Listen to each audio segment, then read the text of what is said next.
Laffy and I are going to do 7 hours of content this morning. It's going to be fantastic. But welcome to the not NBA Live Before Lock, which is what's on the screen right now. I'm going to go ahead and change that. Welcome to the NBA Strategy Show presented by Yahoo Sports, the only place where you can become a baller. It is a 7-game slate for this lovely Monday. I get to watch my Philadelphia 76ers take on the Pacers. Road game. Got to pick up the dub without Joel Embiid. I got hosed on this bet, Laffy. I immediately lose Joel Embiid, the best player on the Sixers. Bro, they'd have lost anyway. I mean, what did they score? 17 points in Dallas the other night. They were up by 15 points in the first half, ended up losing by like 18. I mean, this team is. Yeah, I was gonna ask you actually before if I wanted to cancel the bet. Yeah, I do. No, I would never do that. The back end of the schedule helps you, but I was gonna ask you if you could, be a sweetheart and fix this Sixers sign behind me, right? Because it's flipped backwards. I just flipped it backwards right now. Okay, I was gonna say, but then I thought to myself, they don't deserve to have a perfectly mirrored sign. It should be backwards. I should hang it upside down. Oh no, so it was just correct on the screen, and I just flipped it just before you said that to be incorrect again. Intentionally. Yes, but before you brought it up. That's super weird. I'm not looking at our actual OBS screen. It started correct. It started the show correct. Like looking at it would have been right. You fixed it by unfixing it. I mirrored it. It drives me crazy when we're not looking in the same direction. And if I have it correct, you're looking towards the other side of the screen and not towards the spreadsheet. And I'm weird like that. So what I need you to do is mirror it on your wall. That way, when I flip you, the Sixers logo is right and you're pointing in the right direction. I need you to hang it in correctly. Because I look this way at my other monitor. Right. You're saying that bothers you. It does, because it looks like you're just staring off to the opposite side of the screen. There's nothing over there. What if I look this way at at my TV? See, now you're wrong. Because I have it mirrored. All right. Fair enough. Nobody cares about that. I mean, I do personally. I'm that. Constantly flipping people around because I need people to be looking in the same direction. It looks weird. Like if it's you and Adam in the deeper dive, I make sure that you guys are both. When you're looking like your other direction, you're always looking into the center, not out to the side. So we're looking at each other. Yes. Oh, like it's an actual conversation. That's nice. I'm sure people buy it. They think we're right next to each other. They probably all think we live in the same like basement with just a bunch of DFS cubicles. Could be fun. It honestly wouldn't be that bad. No, living there would be brutal, but working all together and something like that would probably be pretty enjoyable. It would be the first office that I enjoyed going into. Oh, no question. But yeah, I think it would devolve. I mean, it would just be like college, but we'd be old enough to hate it. Exactly. Unless Alex is like going to buy us a really nice office that we could live in. That would be sweet. Would you be willing to move for depends on relocate? Depends on where. LA. No. Yeah. Well, I mean, how much more do I get paid to be able to live in LA? Same question I would have too. Yeah. Like the cost of living there is absurd. Yeah. If it all comes out in the wash, like I make the exact same amount of money to live the exact same life, then sure, I would do it. Right. But I doubt that's going to happen. I don't think Tom's looking to pay me $500,000 or whatever it would cost to like live in Los Angeles and not be broke. Yeah, not easy to do. Yeah, Wilmington, North Carolina, pretty easy to live whatever kind of life you want to live here. So right, exactly. Cost of living's not exactly crazy. Give Josh the Oscar for best producer in a DFS show. Yeah, I couldn't agree more. I couldn't either. I mean, so good that we've been looking for new producers over the past month. Won't win any awards though. I didn't spend enough money with the awards groups to be able to get one of those. Yeah, no, you do a good job. Yeah, I also. Those awards, they're all political, man. Yeah. There was one guy I remember. No different than the actual award shows that we're talking about. There was one guy that won like best baseball writer a few years ago, and he wrote one baseball article in that year. God, how good must that have been? It must have been the greatest thing ever. Yeah. The crime and punishment of DFS articles. I've got lineup study pulled up for yesterday. We got to shout out one of our own. 1-800-EDDIE taking down 50K last night in the $15 fadeaway on DraftKings. That's just what he does. He's been killing the NBA season. Yeah, he's good. It's no love. Just behind the scenes, making the website work, handling all of the back end nonsense, and just shipping NBA contests. Eddie Lai. I know. 1-800-EDDIE. You're going to have to upgrade, man. You're going to have to be 1-900-EDDIE soon enough. Can't be having those free calls. You need to make people pay for them. And no one even knows what this guy looks like. It just looks like money. Yeah, it's just making clothes out of dollars. $100 bills. Do you think people think it's Eddie Fear? I would guess that more than half of the people do. Really? Yeah. Oh, so it works for both of them. Think about some of the questions we get asked. Yeah, that's true. More than half seems real safe. Behind the scenes guy killing the NBA season, huh? He's the chief technical officer, I believe, of the company. I think I'm getting that right. Yeah, I mean, your guess is as good as mine. He helps me with that stuff when I need it, though. Yeah, he gets that tech stuff done on the back end. And he's a hell of a nice guy, I might add. Sure is. And he's $49,223.92 richer via this contest last night. Yep. 72.7% Brandon Goodwin, 69% Kawhi Leonard, faded John Collins. Nice to see that worked out. Wonder who else did that. Me. Didn't win 50 grand though. Whoops. Highest scorer on the slate, obviously, Jonas Valanciunas. Only guy to hit, was not the only guy to hit 10x. One other person hit 10x on DraftKings. Do you know who that was? One guy hit 10x. I don't know. There wasn't a lot of I know Joe Val had a monster game. Kelly Oubre had monster games, but I can't think of any like legitimate value. Joe Val hit 10 on the dot. One person beat that. Yeah. What was it? Oubre? Was Oubre cheap? No, it wouldn't have been Oubre. Oubre was 8.4. It was close. What team was it from? The Charlotte Hornets. Oh, really? Oh, really? I don't play NBA on Sundays. You know that. Yeah. But I mean, I always review the slate. I can't remember who it was. Dwayne Bacon. Oh, the Baconator. Yeah. How much did you have?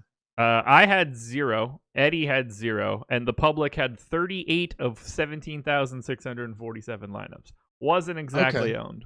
Yeah. So not very popular. Yeah, he was more like turkey bacon last night.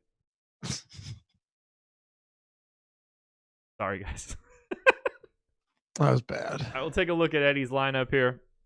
Kyle Lowry, Brandon Goodwin, Kelly Oubre, Montrezl Harrell, Jonas Valanciunas, Devontae Graham, Cody Zeller, and the best offensive center in basketball, Nikola Jokic. Nikola Jokic waking up a little bit. I mean, he was okay. Went for 51 fantasy points at 8,800. Had a 55er a couple days ago. A 70. Last year that would have been disappointing. Sure. This year we've learned to settle. My man's waking up. My man's waking up. Hey, 10-point victory against the Clippers. Got it done. Travis G says, Laffy, Josh, don't do this bacon argument. I don't even know what bacon. I guess people are just so worried that that this show is going to devolve into madness the moment we mention food, which is the name of a person. I'm quite confident that you and I have the same stance on bacon. I don't know. I think he just prodded that intentionally. Ah, okay. I was going to say, I have no doubt in my mind that you and I both like bacon. Love it. But how do you like it cooked? I mean, I don't know. Are you asking, do I like a little do you like bit it crispy? I don't have a preference. You don't? Okay. No. Interesting. Gonna depend on the thickness, I guess. Okay. Like if it's really thin, then it kind of just has to be crispy. Yeah. But if you get like a nice thick cut bacon, I'm okay to having a little bit of chew to it. But For me, it depends what it's on. If it's on like a bacon, egg, and cheese, or if I'm eating it plain, yeah, that's it all depends for me. But I just want to eat it regardless. I somewhat agree that it doesn't matter. I went to Arby's a long time ago, and yesterday they had like a milkshake with this like maple bacon shoved down the middle of it, like one big stick of bacon. Phenomenal. I mean, you think about it, syrup on bacon's amazing, right? Yeah. Yeah. As long as you don't put ketchup on it. That's gross. For real. If I have a plate of something and the ketchup gets near my bacon, we have an issue. Can we talk about that garbage plate of food you posted to Twitter? That shit got 600 likes. So 600 guess idiots. what? Guess what, Josh? A lot of people out there. I said, eggs and bacon people, unite. And you know what we did? Do you know what we did yesterday? Who's we? We were unified. We united. No. Laffy leading the charge, bacon and eggs. First of all, there was no bacon on that plate. You ate sausage.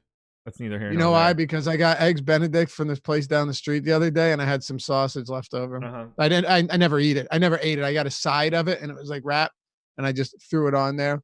But yeah, I mean, I threw some butter on. You got to butter the toast. That's potato bread. Potato bread is like the best. Okay, we're you good. Can't. If in all seriousness, anyone listen, if you haven't tried potato bread, once you do, you'll never go back to white bread ever. Unless you're making Would you agree? cheese. Unless you're making like a grilled cheese or something. Oh, even then. So I need to address this. We don't need to get into the ketchup on the eggs. We got 7 games. Yeah. We don't need to get into the ketchup on the eggs thing from a general standpoint. The amount of ketchup that you had on those eggs is the problem to me.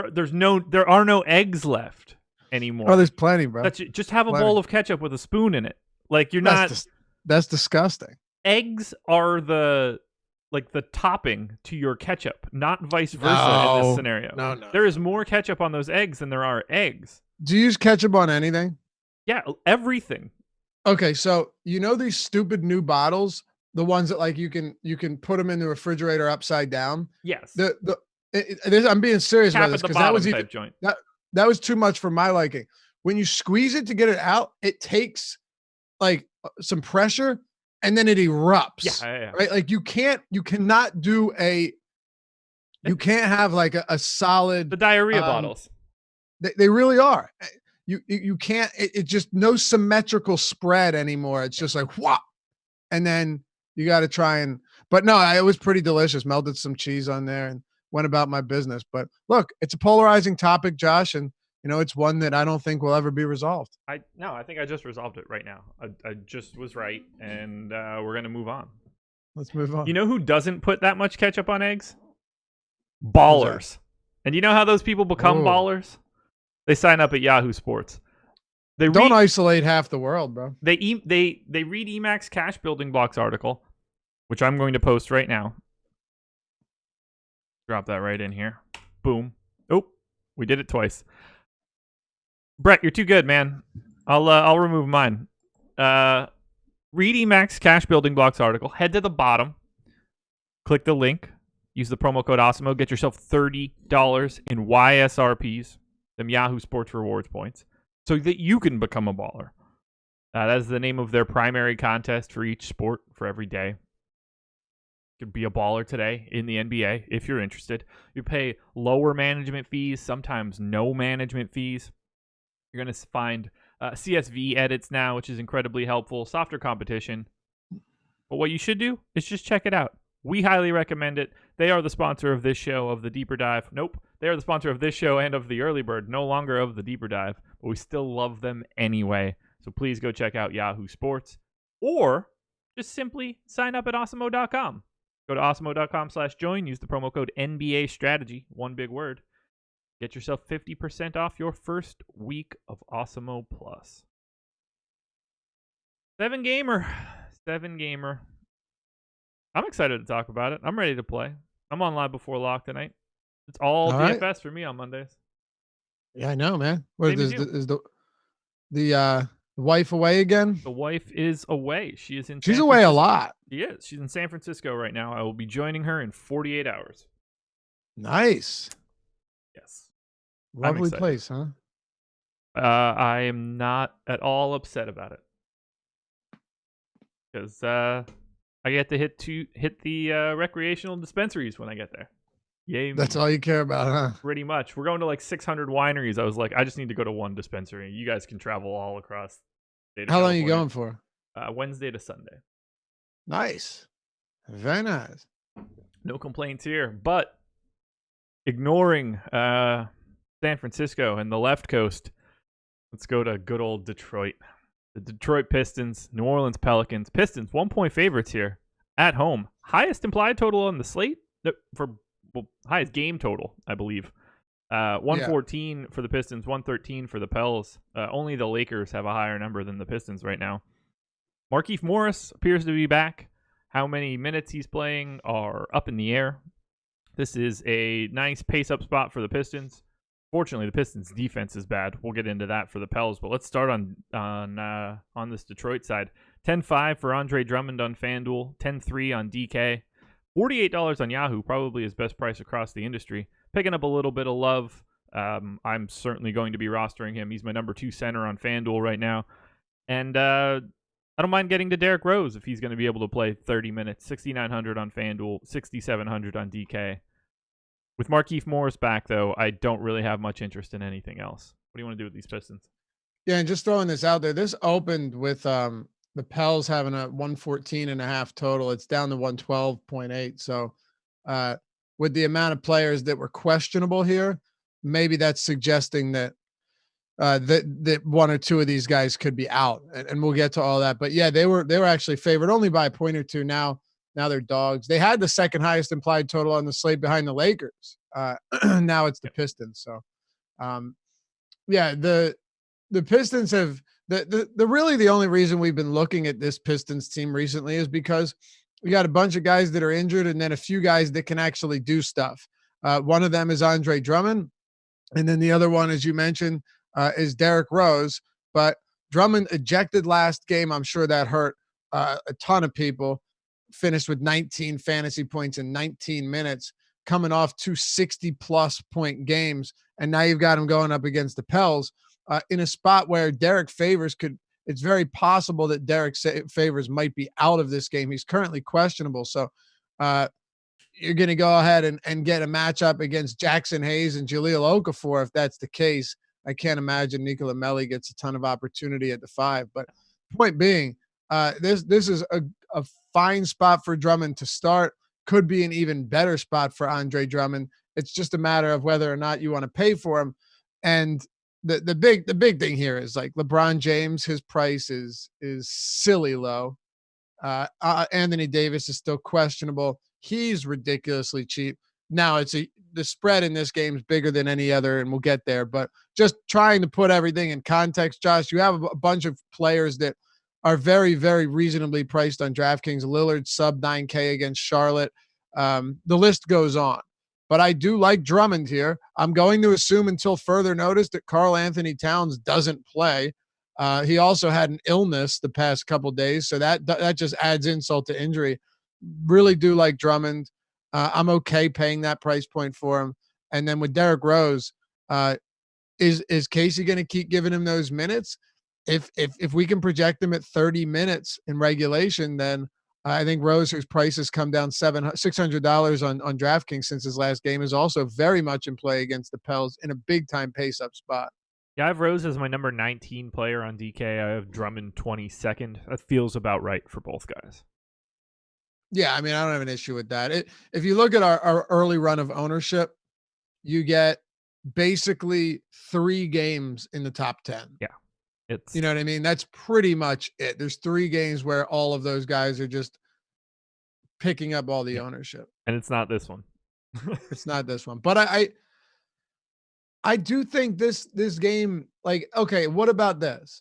If ownership here is going to be lower, and you know that Pistons actually have the second highest implied total. They're going up against the Pelicans team that has already struggled defensively. And now there's a good possibility that they're down several players. JJ Redick, if he's out, that actually helps their defense. But let's assume he plays.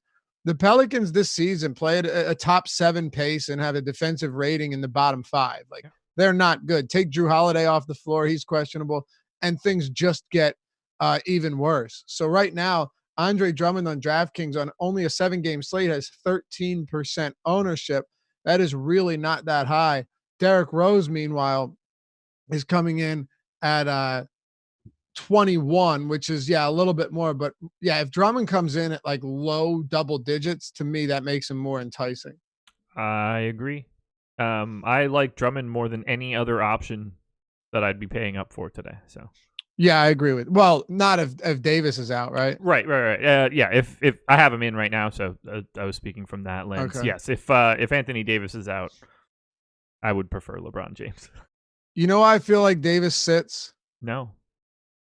Because they're 14-point favorites against, like, do you need him again? I would say you're only going to play him if he's like 100% back to full health, because in this matchup, you could probably win it with a blindfolded LeBron James and no Anthony Davis. Yeah. I just assumed like at some point in time, he's just going to get over that bruised booty.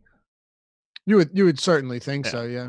Like, it's not. I don't think that there's any like risk of re-injury. He's just either hurts or it doesn't, I guess. Right, but if they're like, "Hey, how you feel?" and he's like, "Not bad." Yeah. Oh yeah, then he's just like, "All right, well then, enjoy your time in this Cleveland hotel." Exactly. Actually, enjoy your time in your own bed because they're not in Cleveland. Not to mention, like, they were 7.5-point dogs against OKC. They went and beat the piss out of them without LeBron, without Davis. And then they beat up on the Dallas Mavericks as dogs without Anthony Davis, both of those games on the road. So they've got a little bit of cushion here. You know, it's not like they're reeling and they just lost 5 straight. No, they're winning without those guys. So, I mean, we'll get to that game, but I think it's important that we look at how the top of this slate looks like when it comes to pay up options. You looking to get to anything else from the Pistons? The reason I'm asking you this question is because we have Svi Mykhailiuk at 23% ownership right now. Yeah, I saw that. It's pretty wild. Actually, right now, the highest owned player in the game?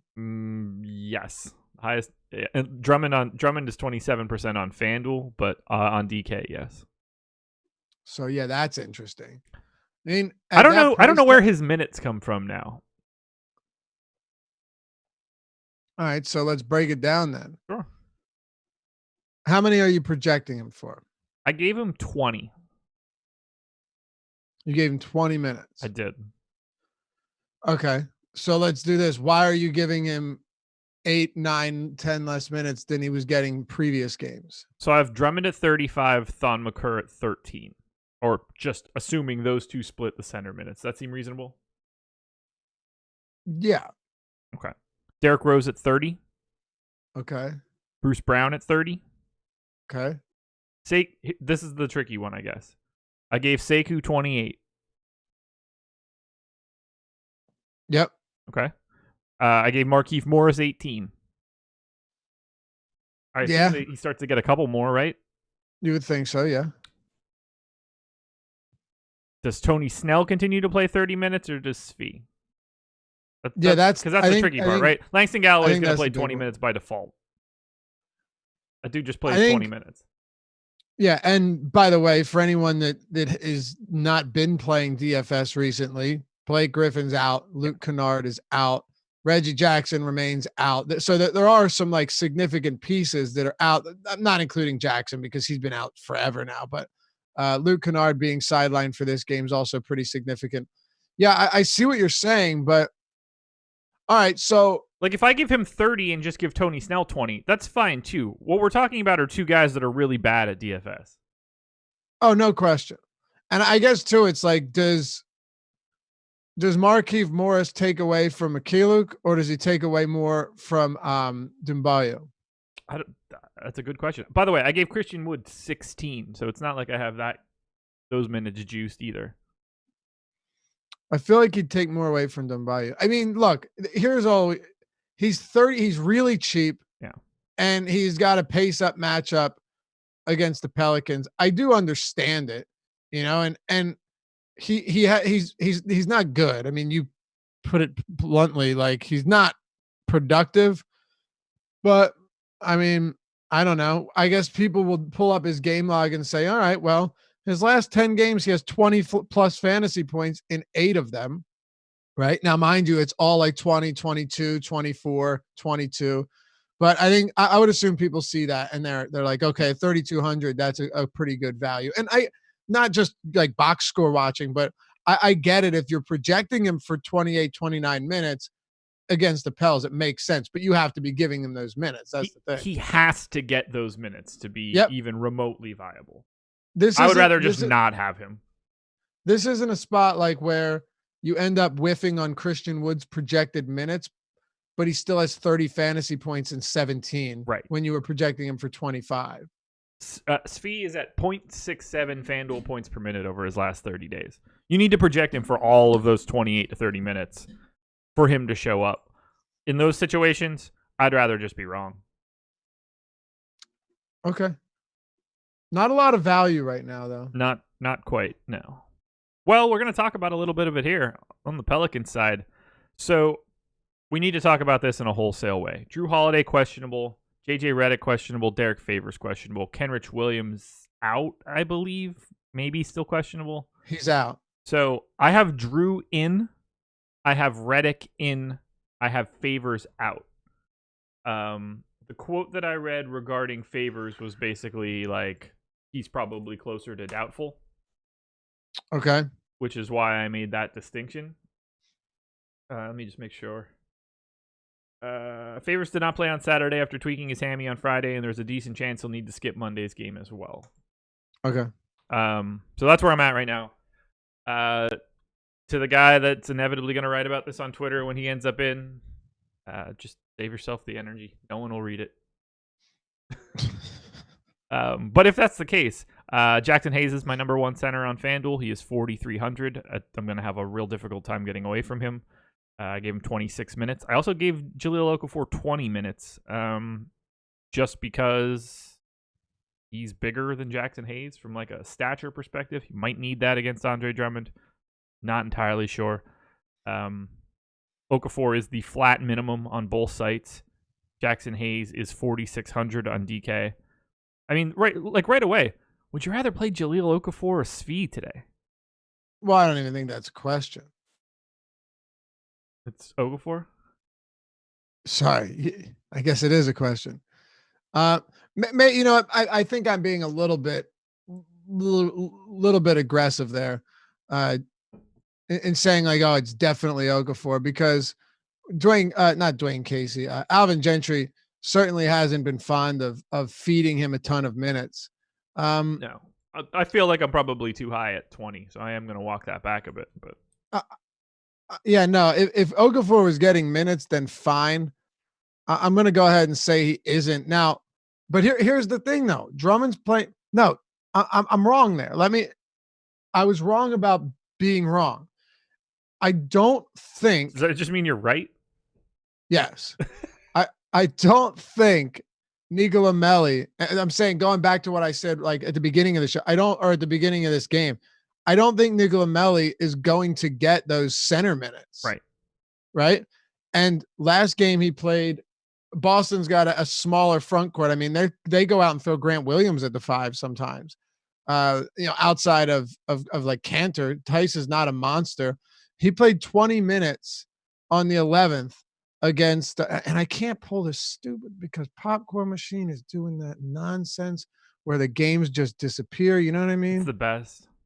But I wanted to see what the minutes looked like there, because I think that plays into it pretty heavily. So pulling it up right now. So they were what? They were at Boston, right?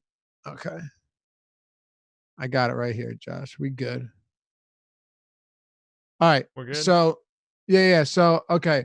You had Jackson Hayes, and then Okafor came in, played a short stint. Melli played like a minute of that with him, but then Okafor comes off. Hayes is back in. Okafor finishes out the second. So, okay. Melly didn't play any minutes at the 5 last game. In the first half. And then Hayes starts the second half. Okafor comes in. There you go. Melly gets 1, 2, 3 minutes at the 5. And then he's off. Oh, okay. Look at that. Then he plays 1, 2, 3, 4, 5. And then he plays 6 minutes at the 5. So there's 9 right there. He played the entirety of the fourth quarter, but it was a monster blowout. I think they were down at one point by like 37 points. That's not bad. So is it crazy to think Jackson Hayes gets 28 and Okafor gets 20 if Favors is out? No, and I think that's actually how I would project it here. Yeah, I took 2 minutes away from Okafor because of how aggressively he was popping up for me. So I have him at 18 now. But Jackson Hayes at 26 minutes, that's a top 10 play for me. Oh, yeah, no question. So I'm a little nervous about it. Hayes with an 18th percentile foul rate this year. So could get a little dicey early if he picks them up quick. But I'm going to have a hard time getting away from him. Only guy on the Pelicans really getting any ownership right now. And it's hard to project these guys just given what we were talking about. Brandon Ingram is 9,100 on FanDuel, 8,100 on DK, roughly 20% owned. I like it a lot more on DK, but he's only my 35th ranked guy. If Drew Holiday is back, I'm not going to be as interested in Brandon Ingram, although he is certainly a part of my player pool. I do not have much from the Pelicans today. Our boy Hippie Bull on Twitter goes, Laffy, I was wrong about being wrong. Josh Engelman, you mean you were right? He goes, I don't know how these guys help me win so much, but they do. That's a good point. I mean, come on, try and inject a little bit of entertainment. Doing our best. Did you, I know we're still in this game. Did you have anything else from Detroit other than Svi and Drummond and Rose? I mean, for me, it's just Rose and Drummond.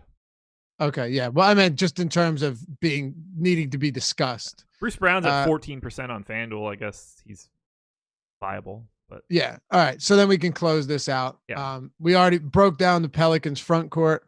I think pretty extensively. I'm going to go 28-20. You're going 28-18, right? And then giving like 2 to Melly, I guess. I gave Melly some minutes at the 4 actually in this spot. Are you giving him any at the 5? It's like 2 or 4 or something. Like 2, that. right? Yeah, okay, yeah. So just to fill that out. Nothing relevant. Yeah. Just enough that I don't have to give Jackson Hayes 30 and break everything. It's mostly just so they don't pop up in every lineup. Exactly.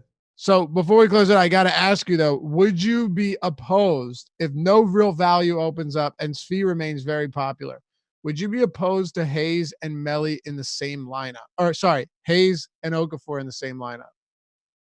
Probably. Okafor on DraftKings is minimum salary. Hayes is 4,600. So you'd be looking at 37.5 and 30.5. Those. And we usually don't like playing guys that are exclusive backups. You'd be looking for 68 between the two of them to hit the target that I have right now. I would probably try to avoid that. Okay, fair enough.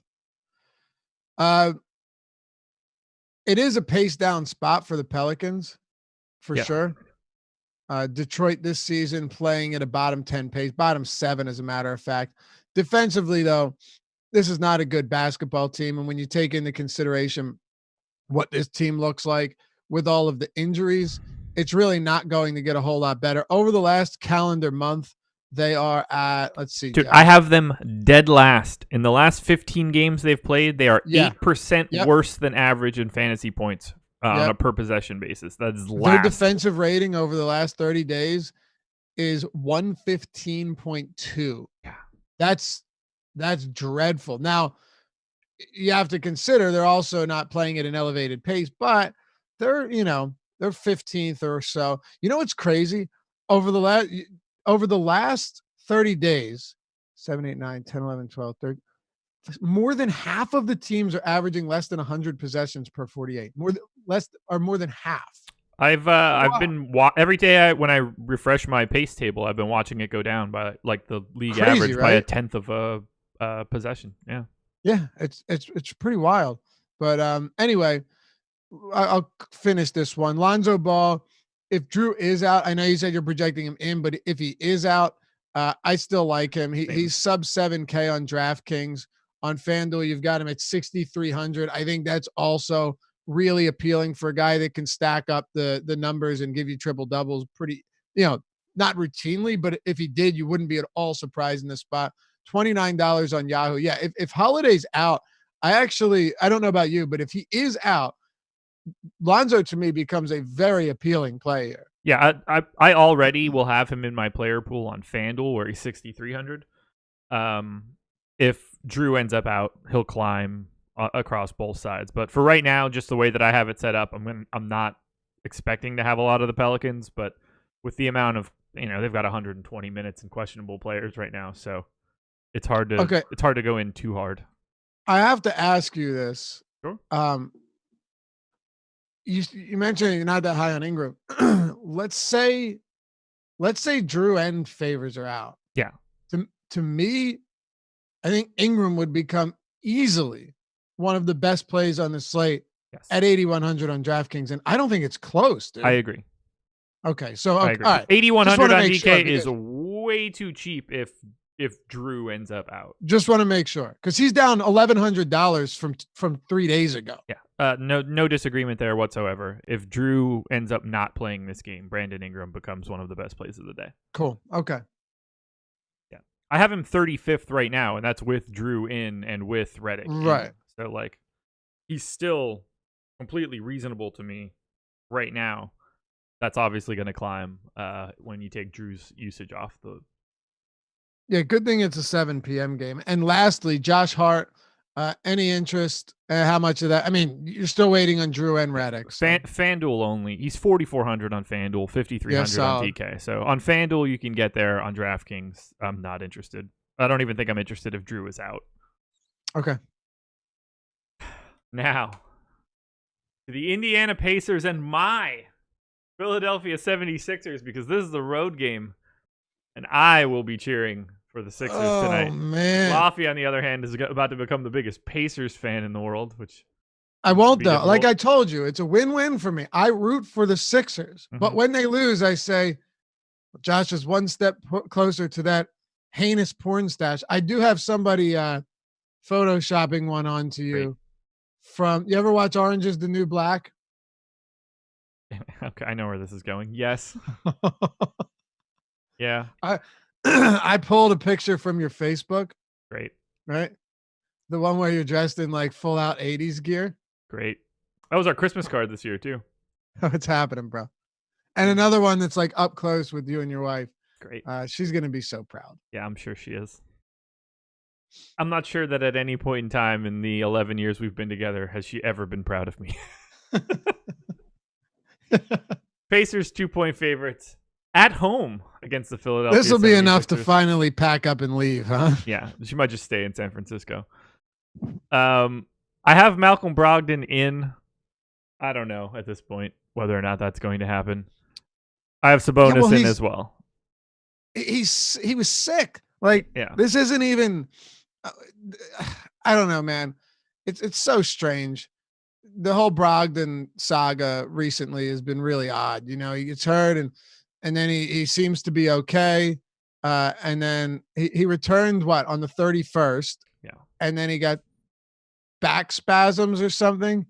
And then he got sick, right? Yeah. Hamstring, back spasms, illness. So I don't know. I don't know what's going on with him. I don't know if Sabonis plays though.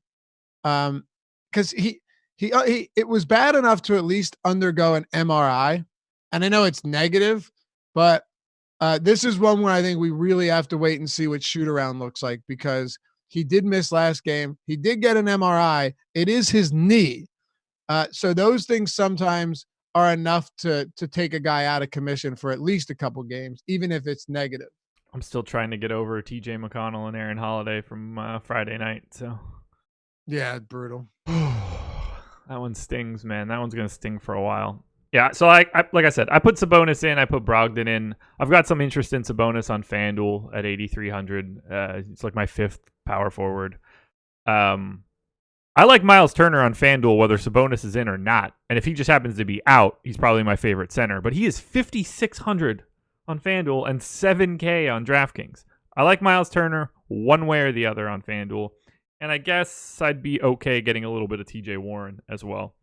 I have no interest in this team on DK.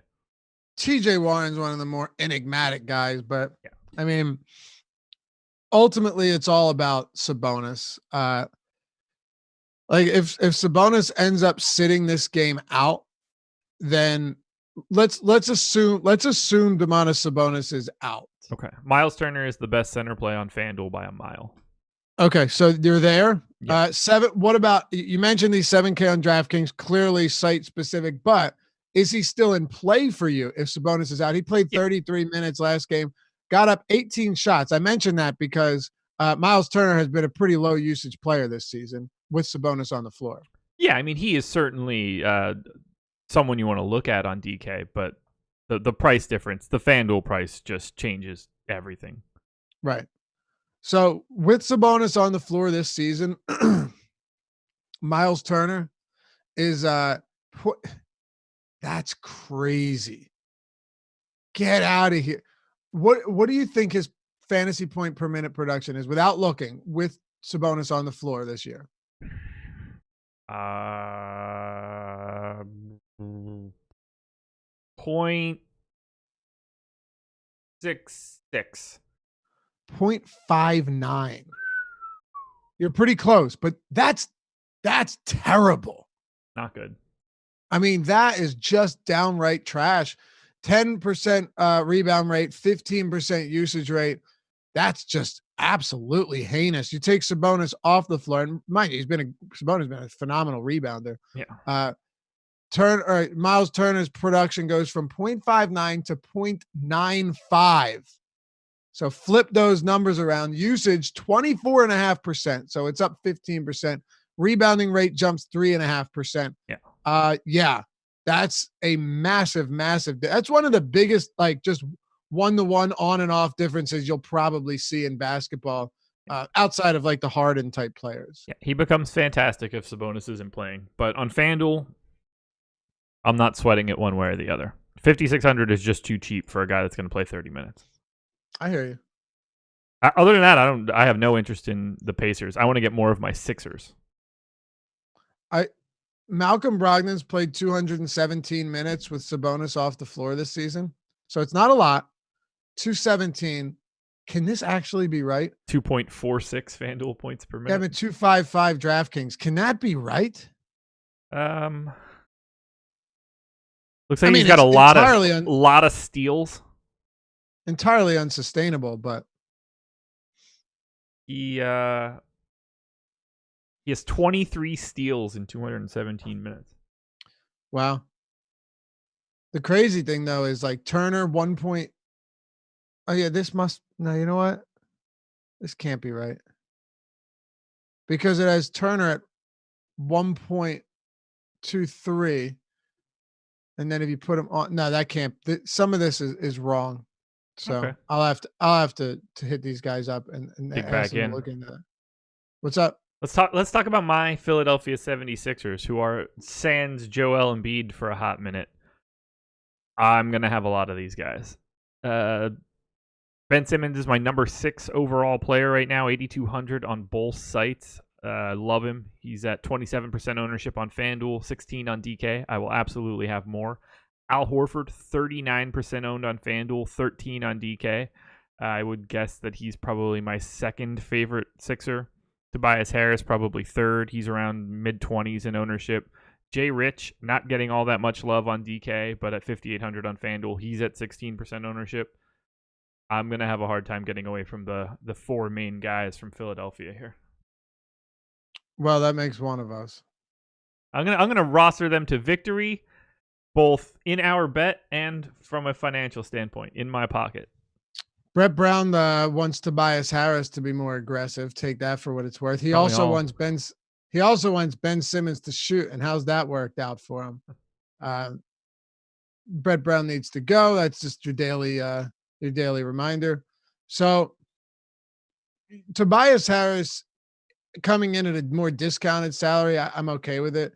I mean, I really just don't love the matchup against Indy. This game has a low total. It's not very exciting, but Embiid being off the floor clearly makes a big difference. It's crazy though, man. Like this Sixers team, even with Embiid off the floor, has been downright atrocious. Meaning, like from a fantasy point perspective, a lot of these guys come out and you have one good game from them, and then they just fall off the map. Like against Dallas, that's one of the worst displays of shooting you'll ever see. And I don't care if it's with or without him, or because Embiid was off the floor, they could not hit a shot. Held to 91 points against a middle of the road defense. I never know what I'm going to get from them, man. They've been, and I'm serious about this, they've been so bad on the road that I still have some concerns. But with Embiid off, I guess you don't really have much of a choice but to run them out there. And let me ask you this: who are you prioritizing, and how would you rank these guys from 1 through 4, like you're doing? Let me pull it back up. So if we're talking DK, I'm going Simmons, Harris, Horford, Richardson. Although you can flip a coin on Harris and Horford. They are essentially equal. On FanDuel, it's going to be Simmons, Horford, Harris, Richardson, less coin flippy. Okay. I do like Simmons here quite a bit. Yeah. That would probably be my top guy. And the reason for that is just like you're a little bit more protected from outright garbage games. Guys like Tobias Harris can do that to you and just absolutely crush you. Now he is cheaper, but he's just so unreliable, man. Do I like him? Yeah, I think his price tag is totally fine. Al Horford coming into this one, 6,800. We played him at $6K the other day. I think he's fine. He clearly benefits way more than anybody else. So if you're talking about how Embiid affects the rest of this team, Al Horford is affected more than anybody. His rates are insane. They're like Miles Turner with Sabonis on and off type rates. So I would go Horford second, Harris third, Richardson fourth. From a DFS perspective, the Sixers have been so bad lately. I know, man. So if I take every individual player's just baseline rating in my model, and I weigh that using the minutes that I have projected for this game, I have the Sixers at 0.94 fantasy points per minute as like a team average. If I use just their last 30 days rates and do the same thing, it's 0.85. Almost a tenth of a point below where they've been. That's tough to do. Al Horford, atrocious in the last 30 days. Horrible. Tobias Harris, terrible the last 30 Terrible. days. Not good.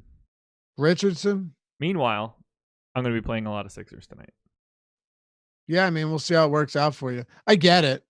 Embiid being off the floor, again, it's very simple. Like you take a high usage player like that off the floor, their best rebounder, their best scorer, their highest usage player. It's a trickle down effect for everybody, but just be careful. If sites are pricing them up now to account for Embiid being out, they're no longer good value like they would have been before. That's just what you have to consider. Ben Simmons, since the beginning of last season, when Joel Embiid is not on the floor, 1.62 FanDuel points per minute. I think this season's been like way worse though. 1.4. Yeah. Just saying. Either way, 1.48. Either way, he's at 1.24 for the last 30 days. No matter which one of those numbers you get out of him, he's a fantastic play at 8,200. Also, they're going to win today, and get me that road win. Yes, sir. Oh, can we make one amendment to the bet? If they don't win another road game, I don't have to do it. Oh, absolutely. Can that be my get out of jail free card? That's your one out. They have to get swept the rest of the season on the road. Okay, good. I feel like that's enough. That equalizes me losing Embiid immediately into this bet. Yeah, I mean, it might happen. Oh, if they bageled, could you imagine if they bageled the rest of it till the final game of the season? Then won. I would have to go to the game and like run out into the court and cause a scene. If we'd go out and block somebody on a buzzer beater or something. Do anything. Yeah, that'd be amazing. I didn't want to shave my face. I get tackled. Boston's, that would be worth it. Just seeing you do that. Oh, get tased on the floor. I would want to get tased. That seems like it'd be a really fun experience. No. You wouldn't want to Have get you ever tased? been tased? No, have you? I feel like the answer No, might I not don't be think so. no. I don't think so. I feel like I would want to. Really? Yeah, if I was with like all my buddies and we were all just laughing and stuff, I think that'd be fun. Everybody had to go around and just take one. It just reminds me of The Hangover. Right. I mean, yeah, I wouldn't want to take it in the face or the crotch. No, oh, God, no. I mean, listen, if you were, I would do it. I would take one. Would you take the like contact one or the one that they shoot the barb into your skin? So the reason I wouldn't care about either side, but the barb into the skin I hate because of having to take it back out. That Right. makes like that skews me out. I'm not a good like needles guy or anything like that. So pulling like I would want to be put under like I was getting my wisdom teeth out so that they could take the barb out. Right. Yeah. No. I But would. that's the one where I would want somebody to be like and down, just lock up and hit the deck. Oh, dude. I mean, the way they freeze up. Yeah, like you took a wheel kick to the face, like a Chris Randone uppercut. Boston Celtics, Chicago Bulls. Celtics 10-point favorites in Boston. By all accounts, the Celtics should be at full strength. We've got Daniel Tice with like a perpetual Q tag on him. If at any point in time Tice gets ruled out, just assume that you can play a little bit of Enes Kanter. Jason Tatum, Jalen Brown, Gordon Hayward, all about 20% owned. Kemba Walker, roughly 10% owned. I will happily be getting to all four of those gentlemen. Although I think Kemba's going a little bit underrepresented given his price tags. And I think like Jason Tatum probably going a little bit over-owned given his price tag. What do you want to do? I feel like that's been the case with Kemba Walker lately. I get it.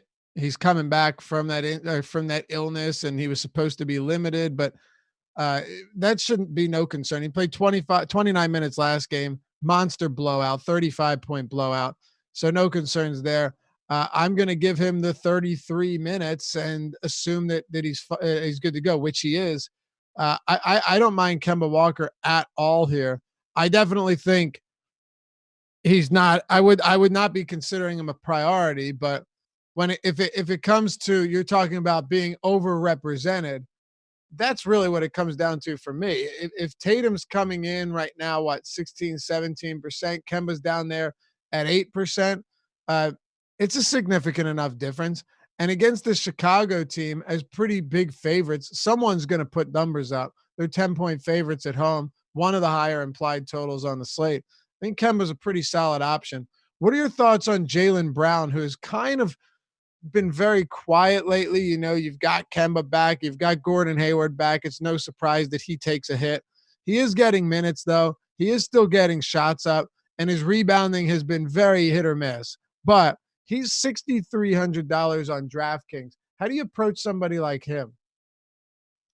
He's getting ownership, by the way. Yeah, he's at 19% right now. I probably have to do a little bit more tweaking to what I have here for Boston, but I actually have Jalen Brown as my best quote-unquote play coming out of Boston from DK's perspective.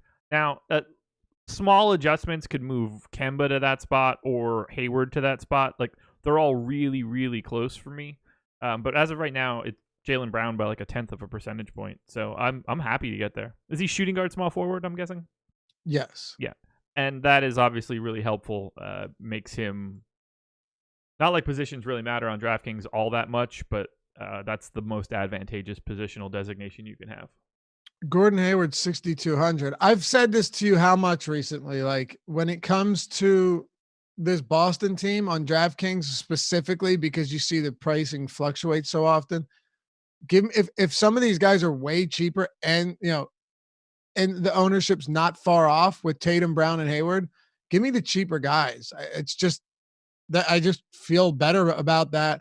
I don't think you need. I know Tatum's coming off that monster game, but he's just as liable to come out there and drop like 10 and 5 for sure. And just a really underwhelming performance. His ceiling definitely outshines these other guys, but I would put Tatum 4 here. I like Kemba. Jalen Brown at that price is nice. And I think Gordon Hayward's cheap enough to where against the Chicago Bulls, I have no problem getting there either. I don't want all three in the same lineup. I just adjusted some of the rates, and right now on DK I would go Brown, Hayward, Walker, Tatum.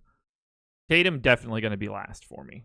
For me, it would be Brown, Walker, Hayward, Tatum. Okay. I have them separated by 1/10 of a percentage point.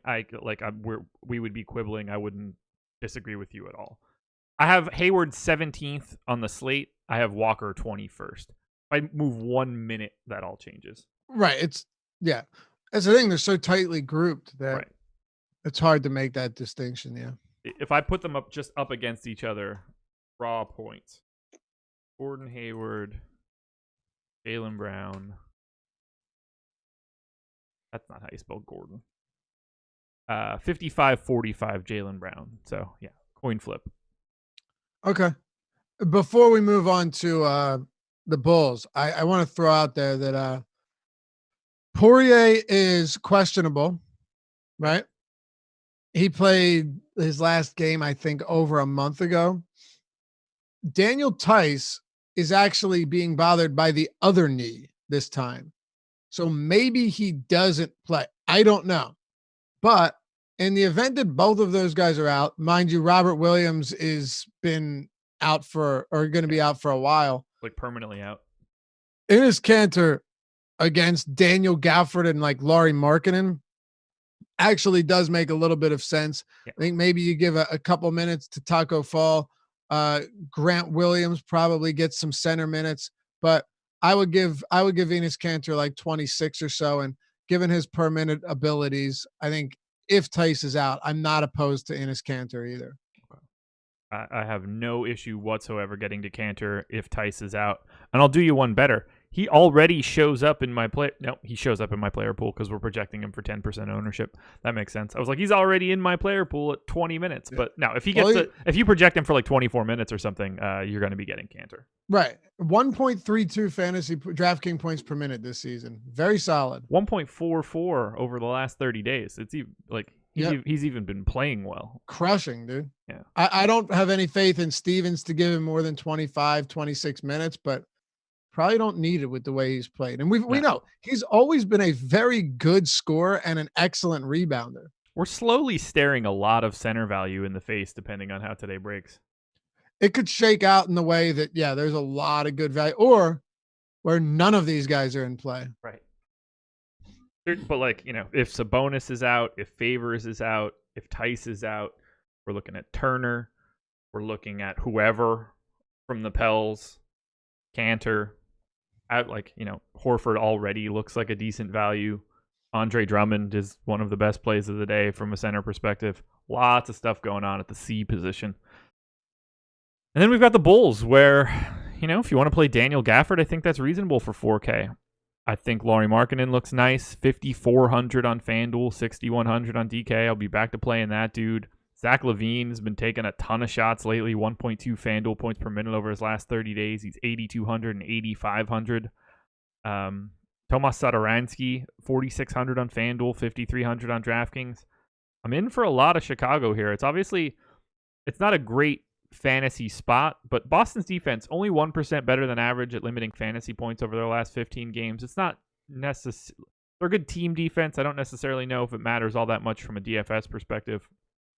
Best play in this game is probably Markkanen for $19 on Yahoo. What do you see from the Bulls? I'm guessing Zach Lavine. Best play in the game or best play from Chicago? Chicago. Okay. I'm going to say I'm not putting him as my top play from the game. No. Actually, Markkanen for $19 on Yahoo might be my favorite play from this entire game. Okay. Yes. Not for me still. I'm not buying into it. I mean, I have no problem with him. I think he's fine, but assuming Gafford continues to start, which he may not, this could actually be a game where Jim Boylan looks at a potentially smaller front court for Boston if Daniel Tice plays and start Lauri Markkanen at the 5. That would make him a lot more appealing. I think Gafford, if he starts, is fine. Yeah. He's okay. There's nothing terrible about him. On DraftKings this season, he's averaging 0.87 fantasy points per minute. Not bad. I'll take it.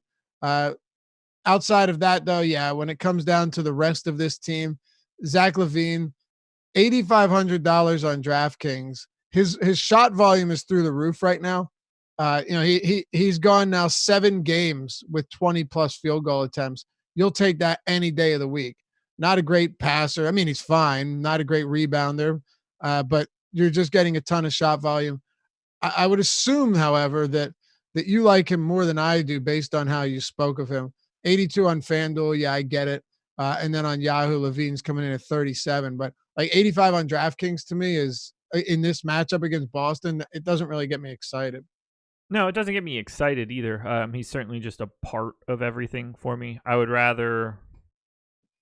Let's see.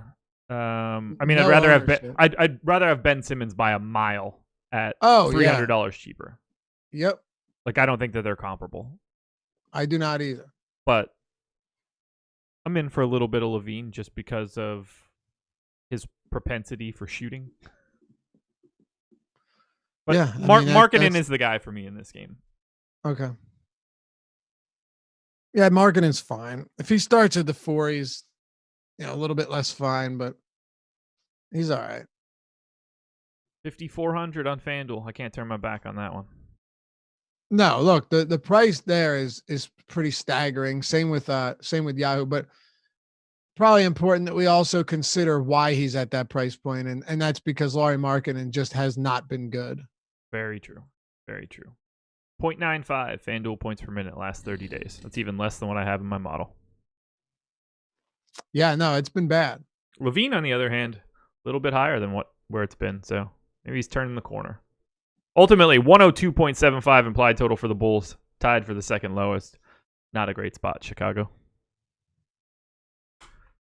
And then we move to the enigma that is the Minnesota Timberwolves and one Karl Anthony Towns.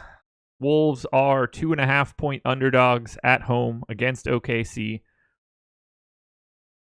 I put Towns in. I don't know what to do anymore, man.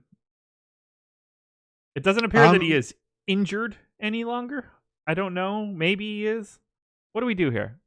I mean, I'm just continuing to put him out and to rule him out until he's in, because otherwise, otherwise I'm just gonna keep ruling him in, and he keeps being out. So I have no idea. I have no idea. He had an illness too, much like what we saw with Brogdon. I honestly don't know, Josh. So I'll continue to rule him out. If he plays, there you have it. But I would expect him to see somewhat limited role in the event that he returns anyway. Yeah, I gave him 28 minutes. Which sounds fair to me. It's been exactly a month since his last game, right? And it was a knee injury plus an illness. Dude, I have no idea. So, man, I actually, breaking down this Minnesota team right now without having any idea of Towns, you kind of just take the same thought process that we've had for the past several weeks where, all right, if Towns plays, you do this. If he doesn't play, you do this. Andrew Wiggins has fallen off a cliff recently. Some really disappointing performances. Last time out, 3 for 13 shooting, played 25 minutes in that 30-point loss to Houston, 26 minutes against Portland the game prior to that, in which they won by 14 points. Was there a reason that he only played 26 minutes in that one? I don't know. I don't either. Unless, let me make sure that I think they were ahead by a ton, but it's still strange that Wiggins. Okay. Yeah, no, he just didn't play at all in the fourth quarter. So I hate Minnesota, man.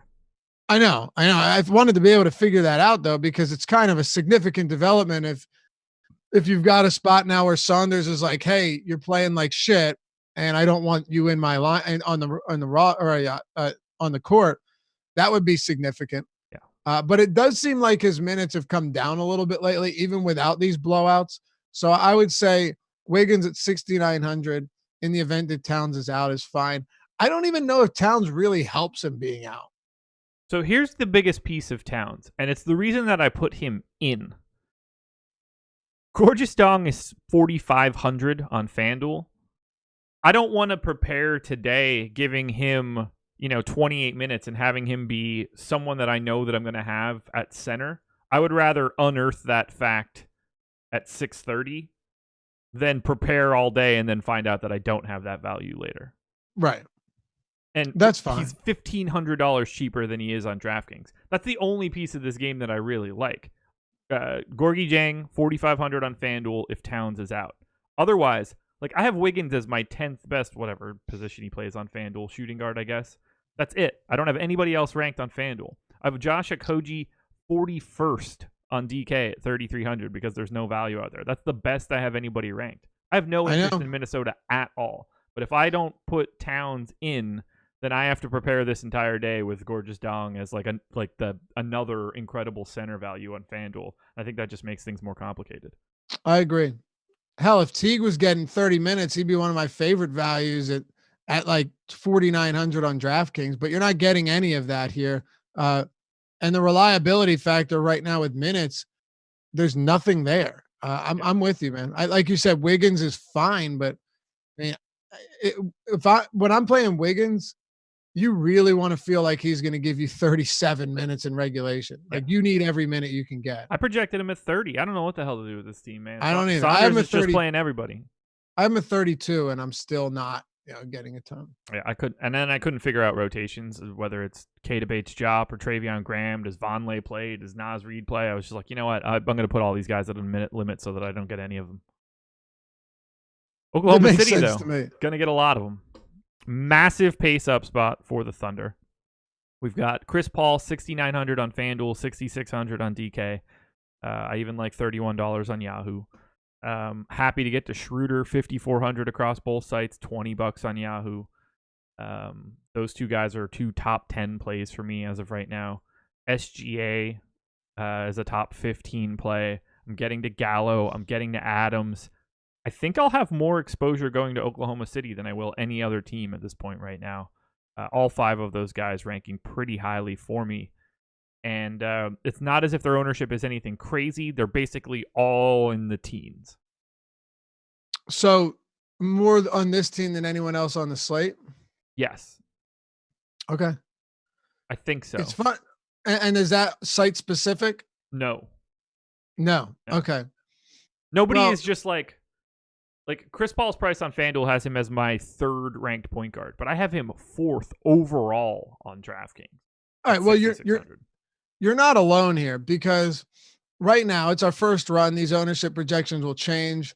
Josh mentioned it earlier. Use that sign up code NBA Strategy, one word, gets you 50% off your first week. So you can, take it for a test drive without having to empty your wallet. Not that you'd have to anyway. But ownership projections, player projections, all of the articles, the lineup builder, there's the Fantasy Cruncher add-on, all of that good stuff. Use the sign-up code NBA Strategy. Oh, go to awesemo.com/join to do that. But yeah, so if you're looking at our ownership projections, premium subs following along with us right now, you've got 4 Thunder all above 15% right now, which is it's pretty significant. So you're definitely not alone here. Chris Paul getting the most, and then it's pretty grouped up between him, Dennis Schroeder, and SGA. Yeah, I think this is a spot that a lot of us are probably going to get to. Nerlens Noel remains sidelined, so that's nice. And last game was a pretty significant blowout loss. They narrowed the deficit a little bit towards the end, but it was still pretty ugly. So I don't know. Like, is Adams going to get back to playing 30+ minutes here? It's a tough question. I honestly don't know. They blew out Houston the game prior to that. What are you giving him for minutes? 30. Yeah, that's what I have him at too. And I think that's reasonable. And we already have a wealth of center potential here. So Adams is the guy that I have sort of the least amount of interest in. The Chris Paul price point kind of just jumps off the page at me. It does, especially in a spot where he's going to get, I have him projected for an additional 5 possessions over their average. This is a big time pace up spot for Oklahoma City. Yeah, no question. Yeah. I want to point out James Caminiti's comment in YouTube chat. You'll like this. Delivering UPS packages, trying to take notes on DFS. Just typed in L.Mark as a customer's name for a package. Haha, love the show, boys. Yeah, you should write down Laurie Markkinen, but maybe not deliver him any packages. That's amazing. That's fantastic. Only at the Osmo.com strategy show can we help you ruin your job while you do it. And you're gonna be working for DHL in no time. You know what we need to do, Josh, for a free giveaway? I think you'll like this. What's up? You want me to save all of the beard hair that I have to have, and somebody can win that in a little jar? I saw this thing. You know that show Botched? Yes. I do not watch it. I do know what you're talking about. Well, I come up, my wife's watching it. Once in a while, we'll hit up the My 600-Pound Life. What an adventure that is. And this woman had been bitten by a Rottweiler, like right here. Okay. So I guess they skin graft it from down in her private regions, and she started growing pubes on her face. Okay, so that leads me to this. What exactly are we giving away because of that? Oh, absolutely. I don't know. You brought it up. So what I'm saying is you brought something up that made me think of it. You know what I mean? So we should do a 1 month giveaway. Don't shake your head at me, dude. Do not shake your head at me. I'm an open book. Okay. This is a terrible. Take a page out of it. This is one of the worst books I've ever read. We should. Yeah. Oh, I know. You talked about beard hair or something growing or saving, you know, so it brought me to another land. You were telling that story before my terrible joke. No. Yeah. No, it wasn't. All right. So a 1 month giveaway for whoever asks where is the wildest, you know, they always ask like, where's the craziest place you've had sex? You know what I mean? Hi, Tom. Oh, you've never heard that either? Okay. You know what? What am I talking to? Of course I've heard that. Okay. What's your answer? You don't have to answer that. So. I don't know. Oh, I got it. Sucked them in. I don't really have one. Really? Yeah. Oh, I have some adventures. Anyway, craziest place you're listening to the NBA strategy show. We had a guy take a picture. It's a good idea, right? Sure, it took you 5 minutes to get to that. Yeah, but you started this with. Did you not know what would be a great idea for a giveaway? I was watching Botched and My 600-Pound Life, and this lady started growing pubic hair on her face, and we should give something away. Where do you guys listen to the show in weird places? Did you enjoy the ride or not? I mean, always. Okay, that's all that matters. Craziest places you've been listening to Awesome, and you got to send a picture. You got a picture, and you got to tag it with where you're at, and we'll do a free month of Awesome Plus. I think that's a pretty good idea, right? I believe we'll get to. You got to give it or send it to Josh and me on Twitter at Laffy_D at Josh Engelman. You'll see our handles right above that. Yeah, I think that'll be a lot of fun. I like it. But back to your question, I don't really have one. Nothing weird. Really? Like the back of a Volkswagen? Never? Like nothing that you think of and you're like, wow. No. Okay. I don't know if you're just playing coy because you don't want to, you know. Do I seem like that would be something that I would be willing to keep like secret? I don't know. You seem disgusted when I brought up, face pubes. I mean, that most people should be. On that note, guys, hit the like button. Please subscribe to the channel. Hit the notification bell so you know when we go live. It's a bit of a light Monday now that the NFL is slowly but surely wrapping itself up. Free content today, NBA lineup builder, also NHL lineup builder. So if you want to check out that content, you can go to awesemo.com and experiment with our lineup builders. Coming up 4 p.m. Eastern time, Jake Hari will have his NHL strategy show. Miss Jake, get him back in my life in a little over 2 months. And then Alex will have his game plan stream behind the paywall. Get a half hour of the boss man taking some questions in premium Slack. Got to be a sub to be able to check it out. Deeper dive, 5 p.m. Laffy and Adam. Live before lock immediately after that. Myself and Chris Spags taking you all the way 7 p.m. So please hit the like button.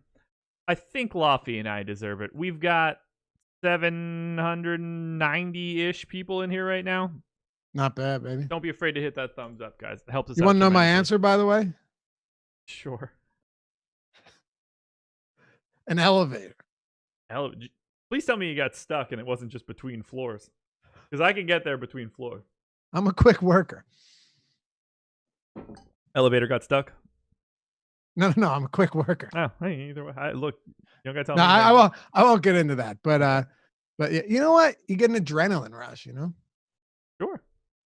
At this age, can't be doing any of that stuff. You'll go to jail. Yeah. I'm just happy it happens in my own home.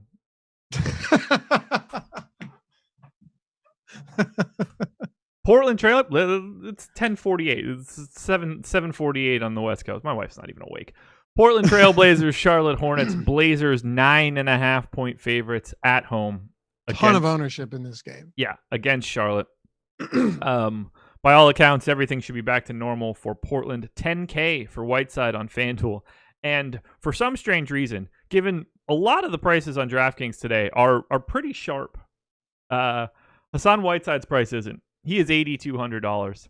None of Portland is actually, Josh. That's very true. Very true. I mean, Dame at 88 is at least like sniffing it's distance. Fine. Yeah, and that's why his ownership's way lower than McCollum and Anthony and Whiteside. Yep.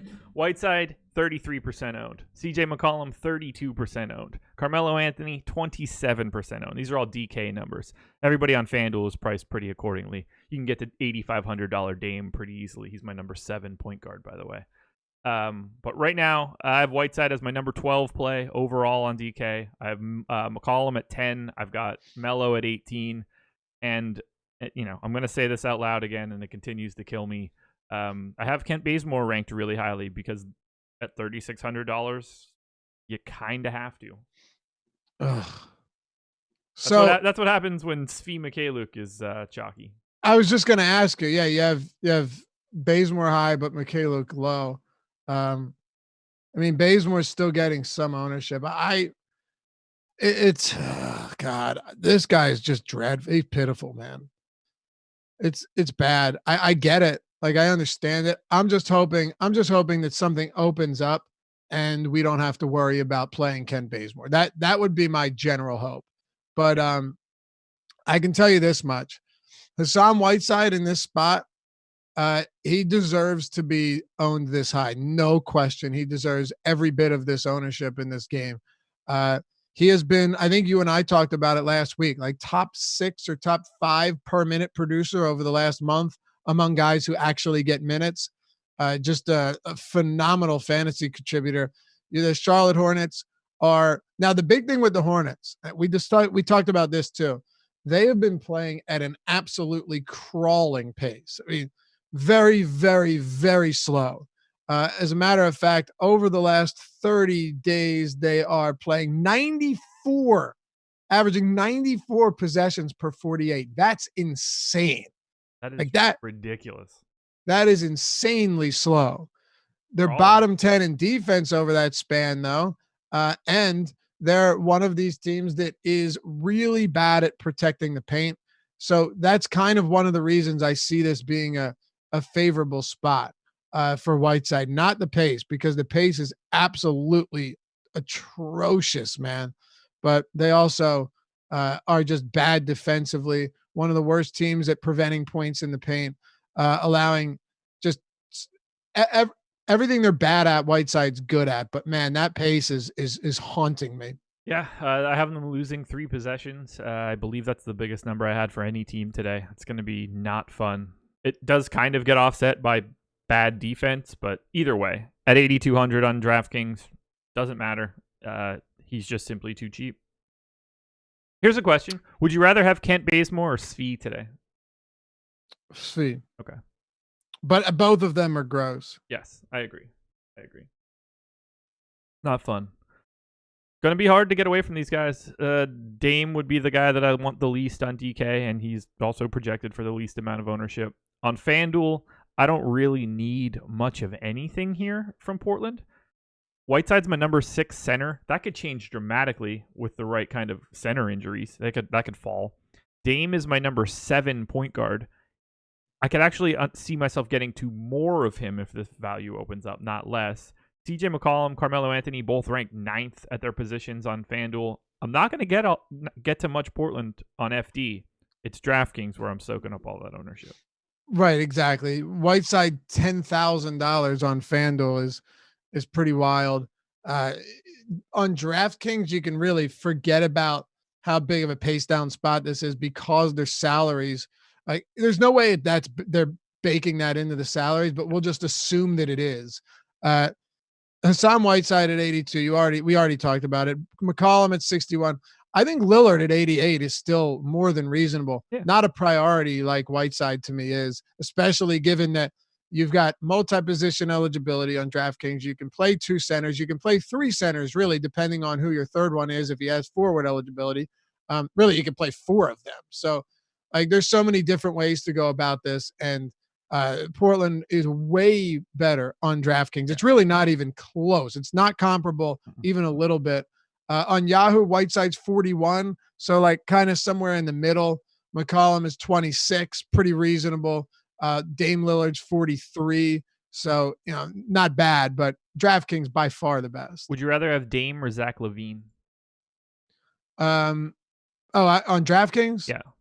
I would rather have Dame, and I'd rather have Simmons over Lavine. Okay. So Simmons, full stop for me. I think I would rather have Lavine, but that one's close. Okay. Hornets side, I'm going to be going right back to Devontae Graham, 6,600 on FanDuel. That is just an incorrect price tag. Might not be healthy, but at 6,600, I'm willing to take that risk. 7,300 on DraftKings is not nearly as appealing, but I'm still very much interested. Portland defense 5% worse than average on a per possession basis over their last 15 games. So looks like a pretty good spot, and it's not like Dame and CJ are some vaunted defensive backcourt.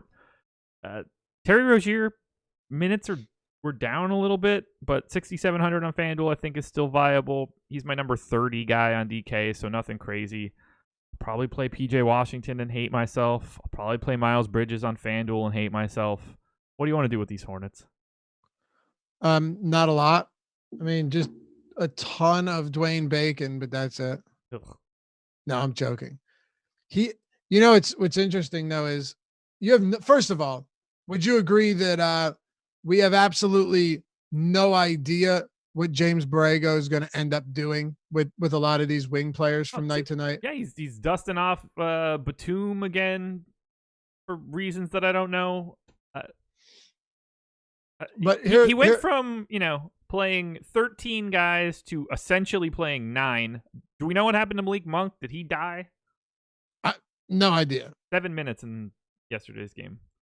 So let me ask you this though: you've got Dwayne Bacon, $3,300 on DraftKings, coming off a 32-minute performance against Phoenix, right? 32 minutes, 0.73 0.73 DraftKings points per minute this season.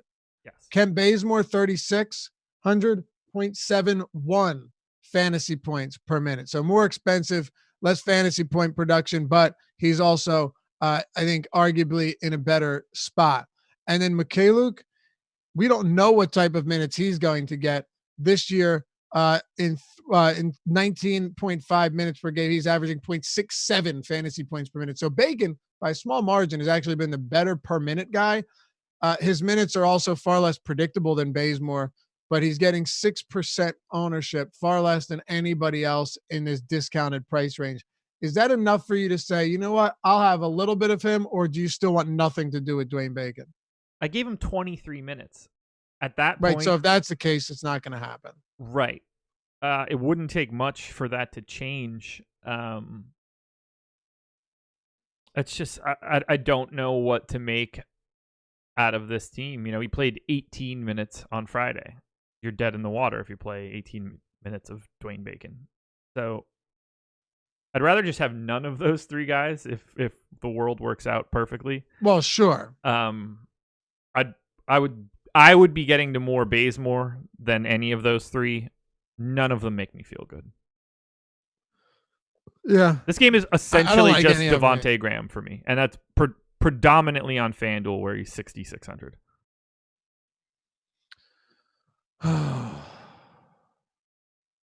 It's ugly at the bottom. Like, would you rather have Devontae Graham or Andrew Wiggins? Wiggins is $100 more expensive on FanDuel. Mm.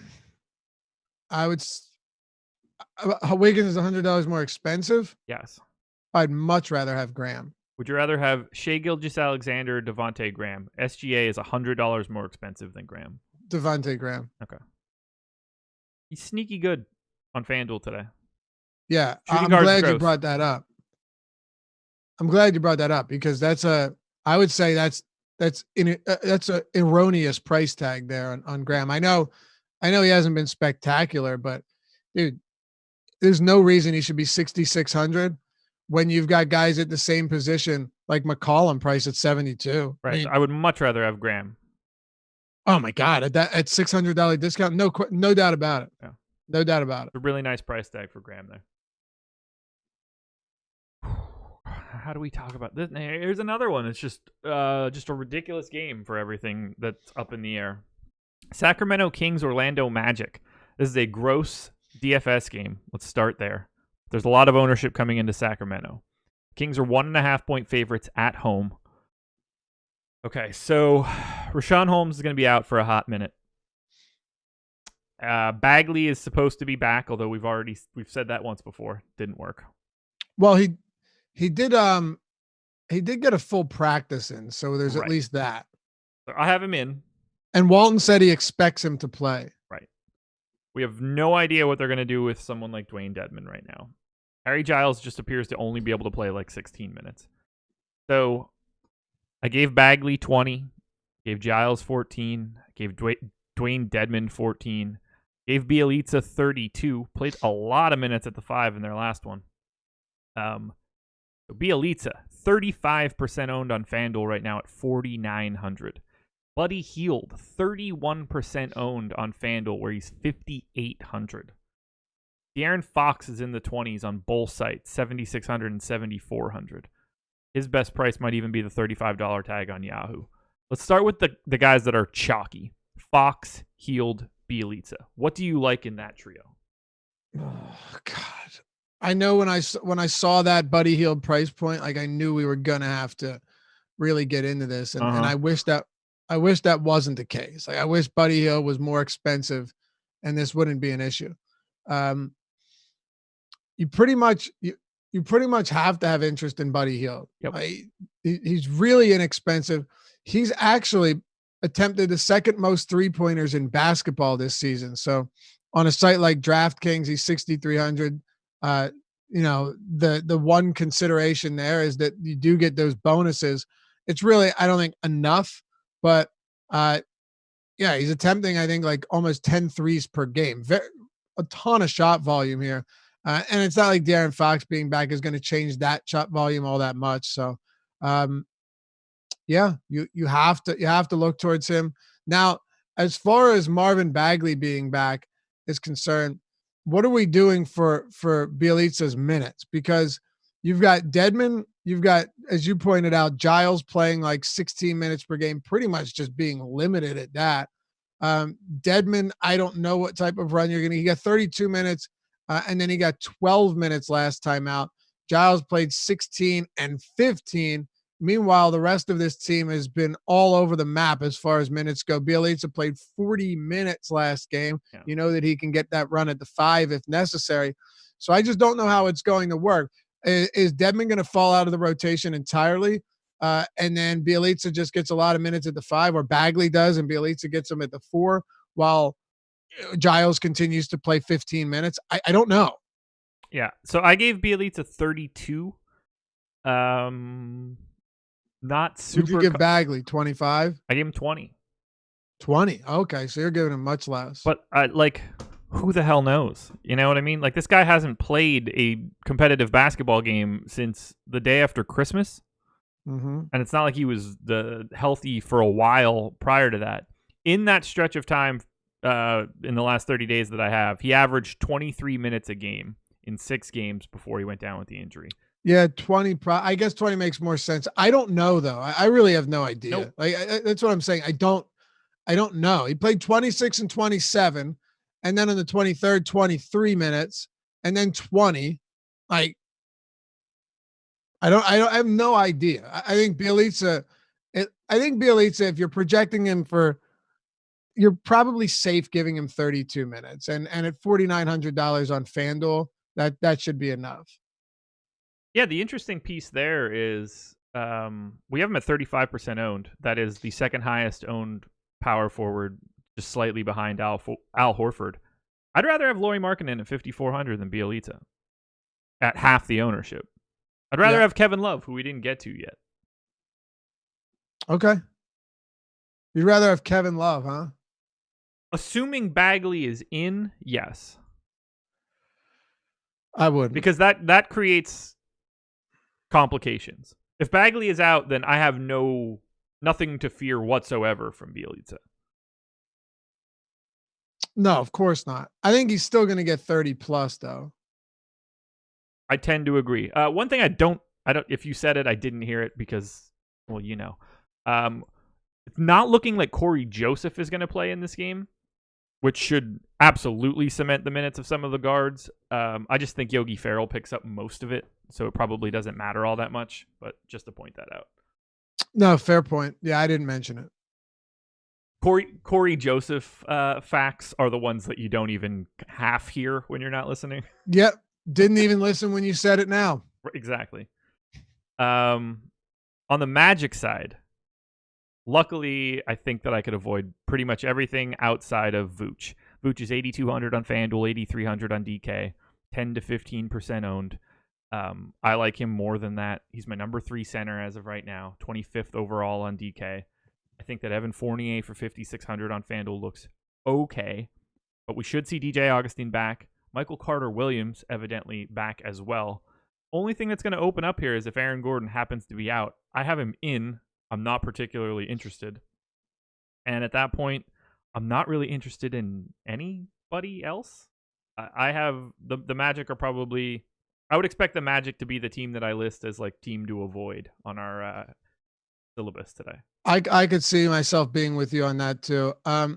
Look, we were right about Terrence Ross getting the minutes. He played 32 minutes last game. Yep. With Augustine sidelined. We know that Augustine and Fultz had been playing a lot of minutes alongside each other, so it was a more significant injury than it appeared. But yeah, Augustine practiced yesterday, so I'm going to go ahead and put him in. I think you mentioned it too, that Carter-Williams, I don't think Carter-Williams will be back yet. For whatever that's worth, not a whole lot, but yeah, not huge on this team. For me, it'd be Vooch. I still like Whiteside on DraftKings ahead of him, but Vooch in this particular spot is a solid option. Now, also think about this: Sacramento is not the same team as they were last season, where they played at a massive pace. Not at all, as a matter of fact. They're a bottom. The Magic are 28th in pace. The Kings are 27th. So that's what you get.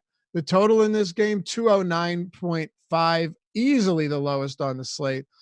The whole thing, I mean, if it wasn't for the Kings being really cheap, I probably wouldn't even have much interest in them. If the Kings were reasonably priced, I would probably have this game as like a total fade. Yeah, I have it.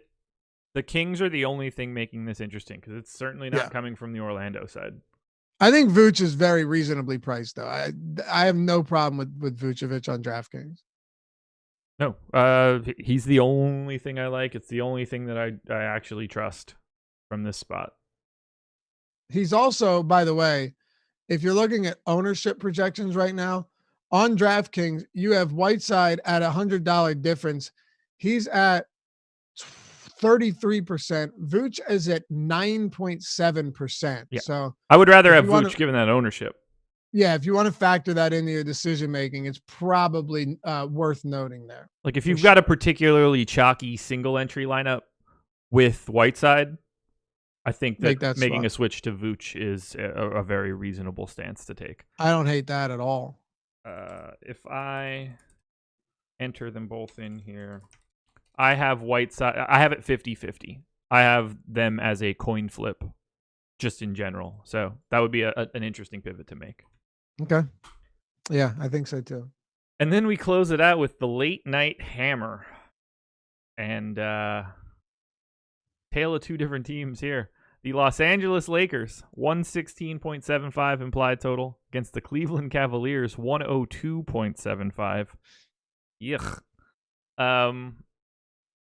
All of this comes down to the health of one Anthony Davis. I have him in right now. If he is out, I don't need, like, you could just jam in LeBron. LeBron is projected for 40% ownership on both sites, as he should be. He'll be the most popular pay-up option of the day, without question, if Anthony Davis is out. And should be. And he absolutely should be. If Anthony Davis is in, I would rather play Anthony Davis. Yeah. I mean, LeBron right now, even without Davis news, is projected for the highest ownership on the slate. I think you mentioned that. Yeah. So, yeah, pretty crazy. I would say that could definitely, I think okay. I think right now we're projecting Davis out in ownership. We are. Right. Okay. Did you mention that? My apologies if you did. I did not, actually. So okay, yeah. So it looks like we're projecting him out. That's why LeBron is up there. My guess, though, Josh, if we're projecting Davis in, I would say his ownership would actually be higher or right in line with LeBron's at basically the same price point. I don't think there's going to be any edge in ownership, is what I'm saying.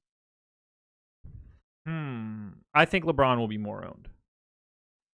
Yeah, but I mean, Davis, when he's like around the same price, always seems to be higher owned for some reason. I know that is kind of weird. I wouldn't. I have AD for an extra half point. I have them both in for 32 minutes. Don't think they're going to be getting a ton of run here. That's for sure. Well, this game probably gets out of hand quickly. Let's hope Davis. It really doesn't matter if Davis sits. Everyone's going to play LeBron anyway. Yeah, I mean it's not even something that we need to talk to. Kuzma then becomes viable, particularly on FanDuel at 4,700 if AD happens to be out. But if AD is in, there's not another person on the Lakers that I'm interested in. No. Kuzma really would, even on DraftKings 5,900. I'm more than willing to get there if Davis is out. Like, no question. You said mostly on FanDuel, but I have no problem with Kuzma at 59 on DraftKings either. Oh, no, not at all. If AD is out, yeah, absolutely. You know what else I like? That he is playing through blowouts as well. Yeah. They got to showcase him to be on a different team. That's right. 40 minutes last game, 34 minutes a game prior to that. Yeah, I really like Kyle Kuzma here if Davis is out. 5,900 to me is actually a very solid price point. I have no issues there. Yeah, that would be one of my favorite like mid-range guys, as a matter of fact, in the event that Davis sits. I'm with you. On the Cleveland side, this one's gross. So Kevin Love is 6,800 on FanDuel, 6,700 on DK. In, out, whatever for AD. Kevin Love's been playing bigger minutes. And right now I have Kevin Love as my number 3 overall play on DraftKings. Wow. Last 3 games, 37, 38, 36 in minutes. So I'm assuming you're giving him 35. I gave him 34. 34. Oh, that's tough, Josh. I get it. That's tough. He is $6,700. It's a very good Lakers defense. It is. He is cheap. He is cheap. I mean, I think there's something to be said too. Like, if you're running out LeBron and Kuzma, you know, that to have those ceiling games, this game needs to at least be close enough to where they don't play 26 minutes. Like I said, I think Kuzma would probably get some blowout run, but still, having Kevin Love on the other side of that's not a crazy idea. But I mean, and I hate projecting blowouts, but man, I'm having a very tough time finding any way that this game can stay close. If Davis plays, do you still like LeBron or Kevin Love at the same rate? Yes. Yes, I do. All right. Tristan Thompson for 6,100 on FanDuel, I think looks pretty good. He's my number 5 center as of right now, but there's like 27 centers, so it's really hard to hash through all of this. And then I have to recommend Chetty Osman for 4K on DK. I'm mumbling it. I don't want no interest in Chetty Osman. Look, this is another one of those scenarios where if Svi Mikhailiuk is 28% owned on this run, I'll just play some Chetty at 4K. I mean, I hear you. Yeah, he's at least going to get the minutes. Oh, that's just heinous to me, man. It's so tough for all of these Cleveland players. Well, many of them have pretty reliable minutes. How about Darius Garland? He was going like 28, 29, 30 minutes, and now minutes are ridiculously high. Over the last just 3 games, but even Garland has been, north of 30 in his last 6. Thompson, Sexton, Garland, Love, and Osman are all playing 34 minutes plus a game. I know. I have all 5 of those guys in for 34 minutes. They've also won 2 of their last 3. They lost 1 by 2 points. Like these games have mostly been very competitive. But I don't know. I still don't have a lot of interest in, I think Garland's ceiling feels like it's 35 points. Going up at 4,800, I get it. Fine. It's Colin Sexton. This guy is like the worst point guard in terms of actually doing point guard things that I've ever seen. Yeah. It's not great. I get what you're saying. I do get what you're saying. I don't want to dismiss that because the minutes have been insane. Like they've been really crazy for these guys, but it just feels so ugly trying to get to this Cleveland team, basically chasing minutes that have been there over the past couple of weeks, hoping that they're going to be there today. It's tough for me. Yeah. I just desperately want some sort of value to start showing up. So the Chettys and the Kent Bazemores and the Svi Mikhailiuks of the world just go away. Yeah. Yeah. Those are the guys that we have to roster right now to make anything work. I hear you, man. All right, sum it up. What's the favorite things you like on DraftKings for today? Well, Whiteside's got to be up there. Yeah. I think we'd both agree that Vooch pivot could get interesting. Now, so much of it's based on injuries, though, man. Like Brandon Ingram could easily become one of my favorite. I already like Brandon Ingram. He could easily become one of my favorite overall plays if Holiday sits. We'll wait on Derek Favors because then you've got Jackson Hayes as well. I'm jumping around here, but these are the big things we need to be paying attention to. OKC, Chris Paul, Schroeder, Alex, SGA, all of those guys are already in play. The same can be said for Boston, but keep an eye on Daniel Tice and Poirier because you could get Enes Kanter coming in hot. And then Portland on DraftKings, they're just too cheap. So a lot of injury news I'm waiting on right now. Like you said, hopefully some of that value opens up because if it does, it's going to give us a whole lot more than we have right now at 11:15 a.m. It certainly is. For me on FanDuel, Ben Simmons is my number 1 point guard. I like Chris Paul and Tomas Satoransky at 4,600. At shooting guard, it's pretty gross. Devontae Graham, Dennis Schroeder. After that, you're sifting through things that I'm not all that enamored with. Small forward, even worse. Give me Jalen Brown. Give me Miles Bridges. If I'm paying up, it's to LeBron if Anthony Davis is out. But I don't have a ton of interest in LeBron James on FanDuel if Anthony Davis is in. Let's just put that out there now. If he's in, you said? Yeah, I'd rather just have a little bit more Tobias Harris, and maybe I'll get lucky and be able to get to Brandon Ingram. Power forward, pretty loaded in the middle. Give me Al Horford. Give me Lauri Markkanen. Give me some Kevin Love. And then at center, best of luck to you in this endeavor. It's already crazy, and it can even get crazier. I like Jackson Hayes a lot. If Derek Favors is out, Andre Drummond looks like the best pay-up option on FanDuel to me. Nikola Vucevic is sitting at 8,200, not getting a lot of love. Tristan Thompson is there. If Sabonis is out, Miles Turner is sitting at 5,600. Good luck picking centers on FanDuel today. You only get one, and there might be 10 of them that are viable. I don't know. I don't know how anybody's going to be able to become a baller, but I know the steps involved are clicking the link that just dropped in the chat and using the promo code AWESOMO for $30 in YSRPs because they, Yahoo Sports, are the presenting sponsor of this show. We appreciate having you guys here. Please hit the like button. Subscribe to the channel. If you want to try to get a weekly Awesemo Plus golf pass, use the promo code PGA2020 and it'll cost you just $1. Come check out what we've got to offer for this week's the The American Express is the name of the tournament this week in the PGA. Jason Roslin dropped a pod last night. Check it out on all of our podcast feeds, iTunes, Spotify, wherever you get your podcasts. That PGA show went up earlier today. Laffy, anything else? No, I'll catch you back here tonight on the Deeper Dive. All right, guys. I'm going to take an hour and 45 minutes to go catch up on my 600-pound life, and then I will be back at 1 p.m. behind the paywall, office hours, taking a deeper look at evaluating results the day after the contest. It's a heavy slate of content. It's a heavy person in my 600-pound life. But anyway, we're out of here. Thank you guys for joining us. Good luck tonight. Peace.